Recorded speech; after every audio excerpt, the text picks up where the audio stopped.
We're back on Get Up. We are back to the NBA. Bulls, Knicks, mid-90s. This should be great. Jalen Brunson, top of the key, mid-range.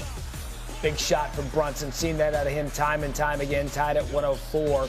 Bulls inbounding. Nikola Vucevic to Mikal Bridges. Gets blocked by Bridges. Take another look. I mean, that right there is why the Bulls are who they are. They have a center on a wing at the basket, at the buzzer, and he gets blocked. Like Vucci main, Tim Bontemps thought he was going to get one in. He couldn't. Overtime, Brunson to Karl Anthony Towns. Elbow. Bounce. Needed some elbow grease to get that one in. Knicks up by 7, paid his membership dues on time.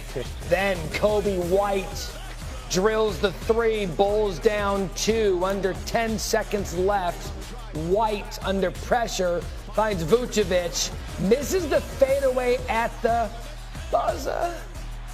Brunson, 22 points, 12 assists. Towns, 32 and 18. Knicks win yet another nail biter, 113 to 111. And beating teams like the Bulls has really been no issue for the Knicks. But you got to be able to beat the Celtics and Cavs in the East. They haven't done that this season against the rest of the East. New York is 26 and 8. Their 2 losses against Boston were both by more than 20 points as well. So Windy, Tim Bontemps, Tim McMahon are back with us to talk a little NBA. And now we're getting to a stretch, Windy. I just alluded to it a second ago. You can beat up on some of the bottom teams, but now you got to prove it over the next 5 days. The Knicks have the schedule to do that. So in your mind, what can they prove over the next 5 days?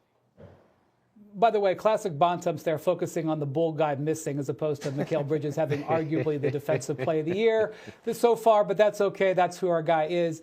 So good news and bad news for the Knicks. Look, they are playing great. They have won 8 out of 10. Karl Towns and Jalen Brunson are a perfect combination offensively. But defensively, this team just isn't there, and it shows up against the Cavs and the Knicks, or the Cavs and the Celtics, because they're the worst defensive three-point team in the league. That's right, they rank 30th.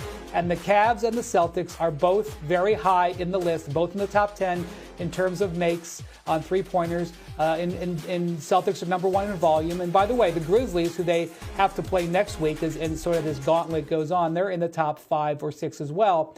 And the big challenge, though, for the Knicks is health. Josh Hart is out last night with a sore knee. We'll see if OG Anunoby or Mitchell Robinson can play this weekend. I'm going to give them the opportunity to see their full team together before I judge them, but their defense is going to maybe hold them back against these top teams. All right, so Tim Bontemps, you heard it there. There's health issues, there's defensive issues with this team. So let's just assume the Knicks are at the height of their powers. Can they beat the Celtics or Cavs? They can maybe beat the Cavs. They played them once earlier this year. I think they match up decently with Cleveland. They've got a couple guys to throw at Donovan Mitchell and Darius Garland. Karl Anthony Towns can stay on Jarrett Allen. That's a defensive matchup he can hang with. I've been at both Celtics-Knicks games, though. I don't think they have any chance of beating the Boston Celtics. The Celtics are able to stretch out the Knicks defensively. Karl Towns really has to get all the way out to the three-point line. He does not handle that very well. That's why the Knicks lost the first game on opening night by 23. And they lost the game a couple weeks ago at the Garden by 27, and that was without Kristaps Porzingis and Drew Holiday playing in that game. The Celtics, I think, are just too much for them to handle. And look, we'll see if they can even handle the Cavs, but the problem for the Knicks is, as of now, the only way they're going to get to the Cavs is if they beat the Celtics in the second round, and I just don't see how that's happening. So, Timmy Mack, having said all of this, what do you believe the ceiling is for a talented Knicks team, but maybe not enough to get over that Eastern Conference hump? I tell you what, man, my optimism just faded a little bit listening to the urine-soaked wet blanket, Tim Bontemps. My goodness. But look, I can squint and create a championship ceiling here. Jalen Brunson, big-time proven playoff performer. Karl Anthony Towns, unbelievably skilled. Maybe the spirit of Willis Reed will infect him. OG Anunoby, Mikal Bridges, guys that you can throw at primary scorers. I think you can argue there's a championship ceiling, but I don't think the elevator is going to get to that floor. I think it's going to get off probably a second round type of stop there. The thing with this Knicks team is they're betting on the next 4 or 5 years with this group being able to stick together, giving them the kind of runway where they can eventually be a championship level team at some point during this run. Just hard to see it happening this season. By the way, if Tim McMahon is our optimist during this current panel, we have got a problem way bigger than the Knicks might have defensively. Hey, look at this. Tonight, you can... Anthony Towns yesterday, it just didn't work. 32 points, 18 rebounds for Bodega Cat. He's been on one. 3 straight 30-point, 10-rebound games, tied for the second longest streak in Knicks history. Only Bob McAdoo has more. He went for 4. New York needed OT to get past Chicago at MSG. The Knicks have won 10 of their last 12 games. The road ahead now, they get the East leading Cavaliers. That's in Cleveland. You can see that on ESPN. That's tonight. And then they ship off to Boston. Then it's home against Philly and at Memphis to close out the month. So, Brian, what can New York prove over this next week, given that slate? Well, they're playing great right now, guys. They've won 8 out of their last 10 games, but they're 0-5 against the Cavs, Celtics, and Thunder, and they've been walloped in those games. They've been outscored by 91 points so far. So they get a great opportunity, but a big factor this weekend is going to be the health of their roster. So they didn't have OG Anunoby last night. He's coming back from a foot injury. He was listed as questionable. We'll see if he can go tonight in Cleveland or Sunday in Boston. They have lost Josh Hart for the short term here with a sore knee. So they were playing down 2 starters last night's game, which goes to overtime before the back-to-back.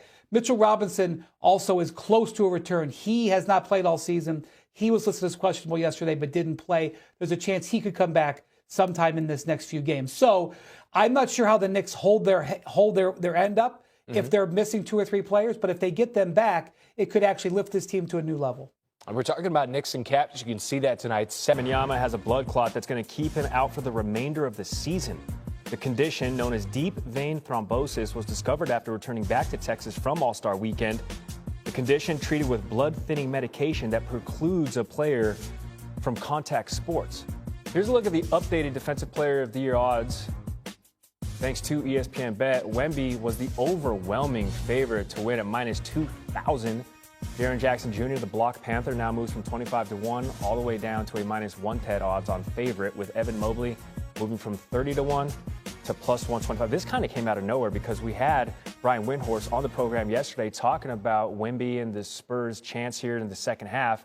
Now, all of a sudden, 24 hours later, Wendy, the Spurs, they're 12th in the standings. What do you think this could mean for their approach the rest of the season? Yeah, well, they have a reasonably difficult schedule. Right now, they're in their rodeo road trip, and they were planning on using this as an opportunity to make a run at the play-in, including last night's game against the Suns, which was a really important game because the Suns are just ahead of them in the standings.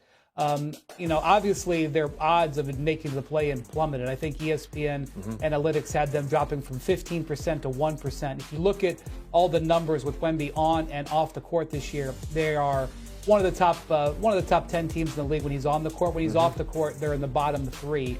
Now, that said, a lot of that's before they made this De'Aaron Fox trade. And last night, De'Aaron Fox carried them down the stretch in a victory over those Suns.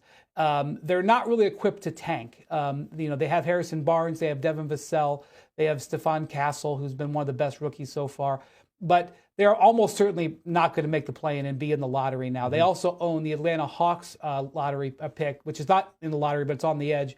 So they're going to have potential to have 2 high picks. It's not something you want to talk about, but they have a reasonable shot at maybe jumping up with either of those picks into the top 4 in a loaded draft. Sure. Let's not bypass, why we're having this conversation. You hear blood clot, and it stops you in your tracks. How worried are the Spurs about long-term effects for their 21-year-old franchise player?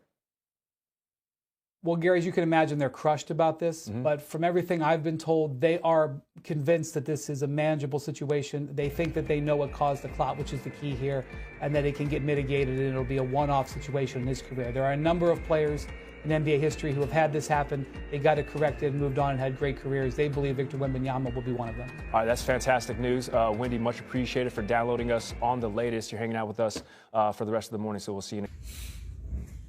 Xin chào tất cả các bạn đã đến với kênh YouTube của mình.